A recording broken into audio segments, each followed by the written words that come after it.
2010 first batch. என் குழந்தைங்களை கூட்டிட்டு நான் யூஎஸ் போயிட்டு இருக்கேன். அங்கே என் ஜோதிகாவோட அக்கா இருக்காங்க. ஸோ சம்மர் அங்கே போவோம், சான் பிரான்சிஸ்கோ போவோம். அப்போ வெளியில் இறங்குற டைமு பிஸ்னஸ் கிளாஸ் தாண்டி வெளியில் போயிட்டு இருக்கும்போது ஒருத்தங்க அண்ணான்னு வந்தாங்க. நான் சரி குழந்தைங்க இருக்கும்போது நான் கொஞ்சம் ப்ரொடெக்டிவாக இருப்பேன். இல்லை இப்போ வேண்டாங்க, இப்போ சந்திக்க வேண்டாம், கொஞ்சம் நான் ஃபேமிலியோட இருக்கேன், குழந்தைங்களோட இருக்கேன், கொஞ்சம் வெளியில் நான் போக வேண்டியது இருக்கு, அப்புறமா பேசலாம்னு சொன்னேன். இல்லை நான் அண்ணா வந்தாப்புல, அப்புறமா கொஞ்சம் கம்மியாக இருந்தாப்புல. நான் வெளியில் வரும்போது இமிகிரேஷன் கிட்ட வரும்போது திரும்பி கிட்ட வந்தாப்புல பேசுறதுக்கு வாய்ப்பு கிடைச்சது. அண்ணா நான் 2010 ஃபர்ஸ்ட் பேட்ச் யோகி அண்ணா அப்படின்னாப்புல. என்ன யோகி அப்படின்னு,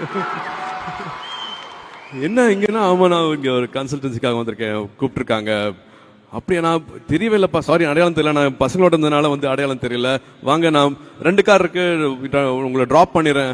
இல்லை நான் பரவாயில்ல, எனக்கு ஒரு லிமோசின் வெயிட் பண்ணுது, நான் அதில் போயிடுவேண்ணா அப்படின்னாப்புல. ஸோ அதுதான் மாற்றம்.